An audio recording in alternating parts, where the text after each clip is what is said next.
ఇదిలా ఉంటే వైఎస్ జగన్ ట్వీట్కు TDP MLA Bonda Uma counter ఇచ్చారు. పల్నాడులో సాల్మన్ హత్యకు వ్యక్తిగత కక్షలే కారణమన్నారు. దీనికి జగన్ రాజకీయ రంగు పులిమేందుకు ప్రయత్నిస్తున్నారని విమర్శించారు.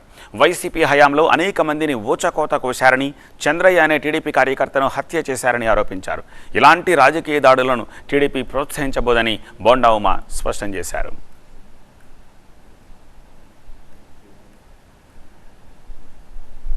పల్నాడు జిల్లాలో సాల్మన్ అనే వ్యక్తి హత్య అది పూర్తిగా వ్యక్తిగత కక్షలు ప్లస్ కుటుంబ కక్షల నేపథ్యంలో జరిగినటువంటి అంశాన్ని జగన్మోహన్ రెడ్డి రాజకీయ రంగు పులవటం అనేది దుర్మార్గం.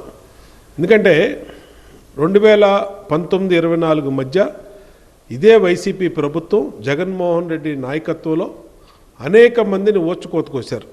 ఈ కూటమి ప్రభుత్వం వచ్చినాక రౌడీజాలకు కానీ దౌర్జన్యాలకు కానీ తావు లేదు.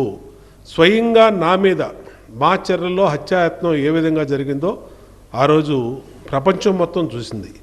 కాబట్టి జగన్మోహన్ రెడ్డి నిన్న చేసినటువంటి వ్యాఖ్యల్ని పూర్తిగా ఖండిస్తూ ఉన్నాం. ఖచ్చితంగా ఈ ప్రభుత్వంలో రౌడీజానికి, హత్యలకి, దౌర్జన్యాలకి తావు లేదు.